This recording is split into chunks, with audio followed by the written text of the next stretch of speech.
Hello, ito po yung bagong pa-repair sa akin, no.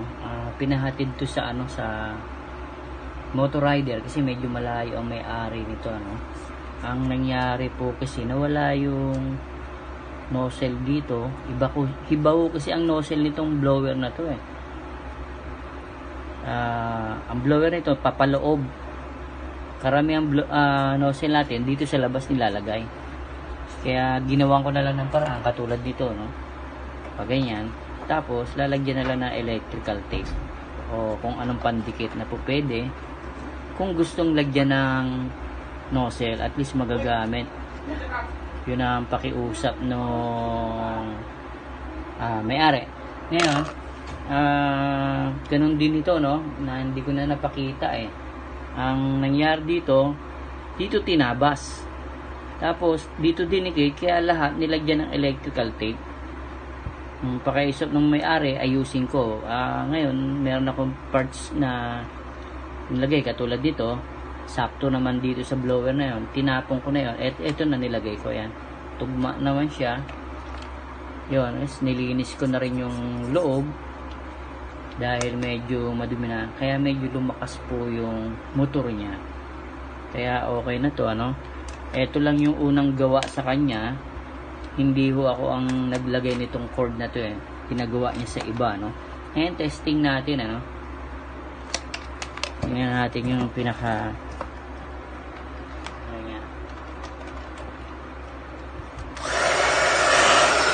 tingnan natin yung buga nung blower.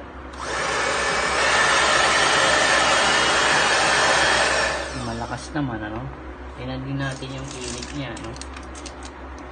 Yung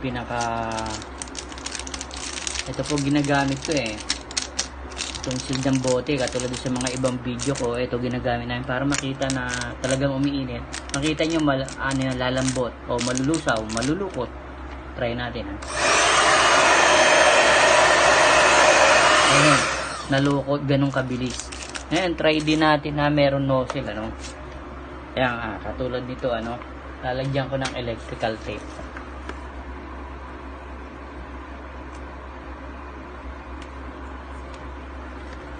Ngayon, para pag ayaw na nung may-aring lagyan ng electrical tape, tanggalin tong mahuhugot lang. Yan, ganyan lang. Tapos, isasaksak. Ilalagay yung ganyan. Tapos, ipaikot nyo ulit.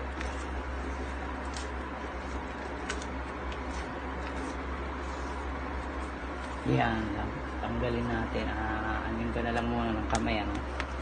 Yan. Yan na. Meron na siyang nozzle.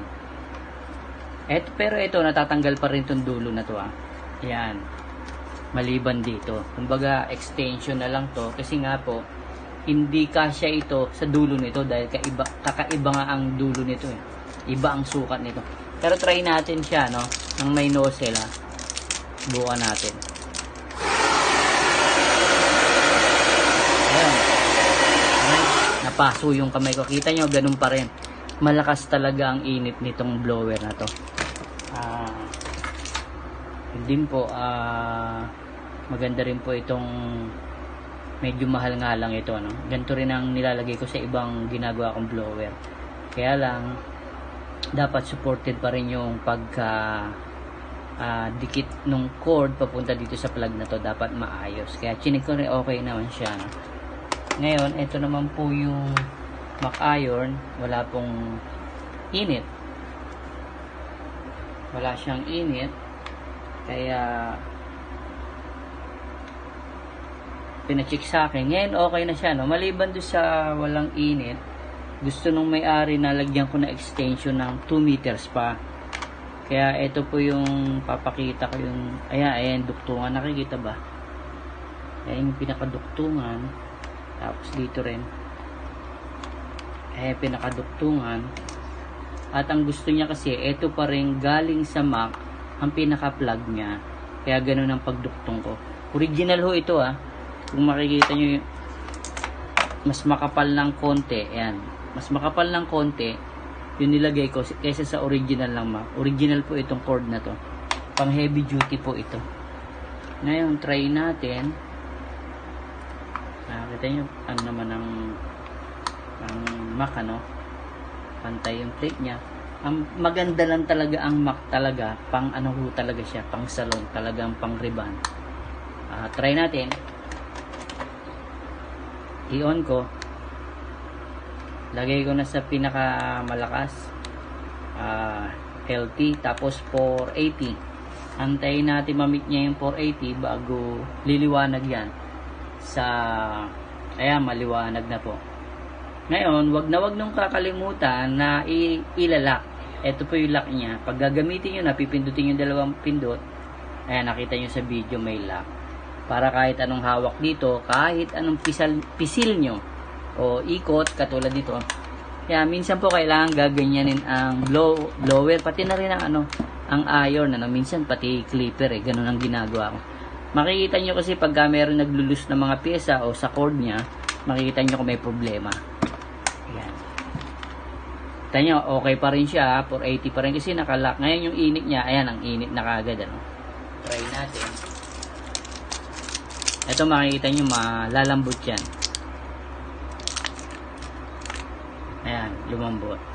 Hindi pa siya totally gano'n. Ayan, mas uminit na. Kasi ang mga iron, lalabas ang init niya mga 1 minute. Wala pa siyang 1 minute, pero mainit na. Ulitin ko dito, Ayan, makikita nyo ganong kainit siya. Ngayon, bago po namin to i-video, tinry ko na rin to sa book ng ate ko, pati yung blower na.